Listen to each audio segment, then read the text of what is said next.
joining us today.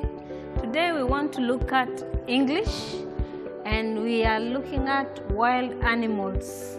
We have various wild animals, and I know you have interacted with most of them. Maybe you have gone to the park, you have seen them. Maybe you have seen them on the television, you have seen them on pictures. And I want you to tell your guardian or parent the wild animals that you know. I have a few here with me, and maybe we can look at them together. One of them, this is buffalo. Let's say together, buffalo. This one is elephant. Elephant. This one is rhino. Rhino. This one is lion. Lion. This is a bee. Most of you don't consider a bee like a wild animal, but it is actually wild. It is only that it has been domesticated. Domestication means bringing them to be contained in the home. So we have beehives where we keep the bees.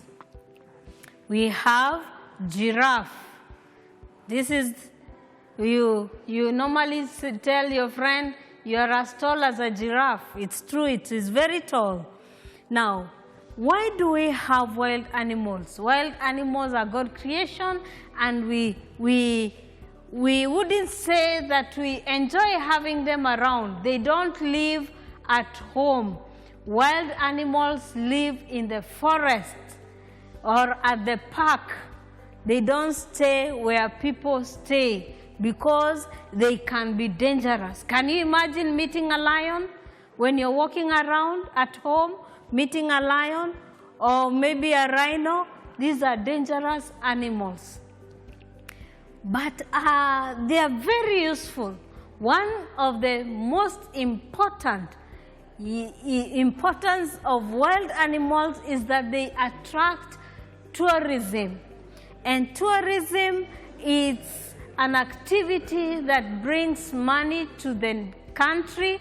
We have foreign tourists, we have even local tourists. When you go to the park, you are called a local tourist. But when other people come from other countries to come and see our animals, we call them foreign tourists, okay? And so when they come, when they go to see the animals, they are charged a fee. And this fee is the one that brings money or revenue to the nation. And so they are very important. They might not come to see bees, but bees are also very important because they give us two very important things. And that is, I think you know, one of them is honey, and you love honey. The other one is wax. Wax is used in many things. One of the things that we use in wax is making candles. We use wax in many other activities, even making soap and other things. Another important activity that bees help us with is pollination. In hygiene or environmental, we will look at plants when they are growing, germination. When they get to a certain stage, their pollination is where bees are able to fertilize others so that they can be able to grow well. So bees help us to fertilize other plants so that we can have better plants. And so all animals are important. They are very important. So whether it's a bee, whether it's a buffalo or a rhino, elephant, whichever animal, a wild animal is as important as a domestic animal. And so with that, I want us to look at something called prepositions. Prepositions are words that tell us the position of something or something or a person or an object. So, like for example, I am standing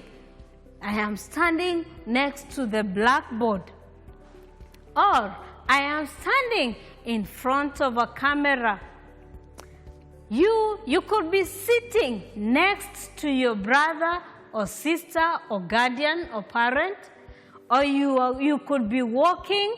When you're walking, you walk along the road. All these are prepositions. Prepositions are words that help us to say the position of someone or something or an item, or even the animals. Where do we say the animals live? They live in the park. In is a preposition. I have written a few prepositions here. We are familiar with prepositions like in, under, through. These are some of the prepositions that we know. We have on, we know at. All those are prepositions. So we are getting into more bigger prepositions, and one of them is in front of. Another one, through. This one, among, next to. So can we read together? Let's read this one. In front of. Read again. In front of.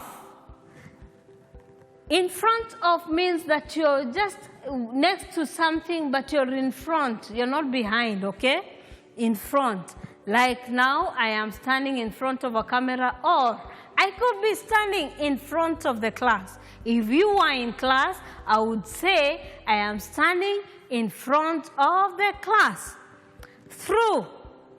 We say, you put your thread through the needle hole. Or you're passing through a tunnel. Do you know what a tunnel is? Through means that there is, it's something covered, so you're passing in between, okay? Through. Among, that means that you're maybe in a, an example could be children, that boy is among those other boys. You're in between the boys. That means you can be separated, but you're together, okay? Next to, I am standing, could I say I'm standing next to the door, or I am standing next to the blackboard?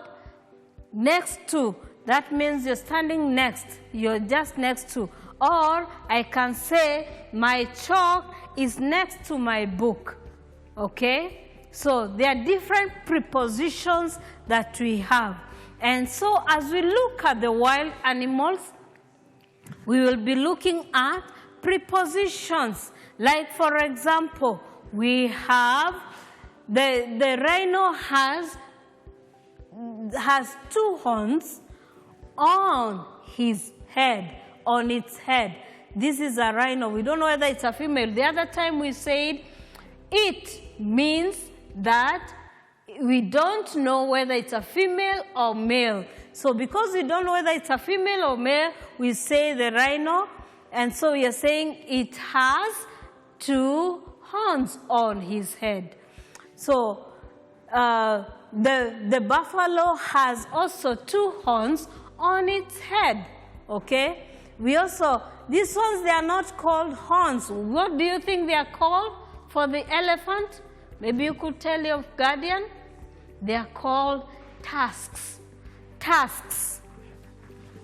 They are called tusks. They are not called horns.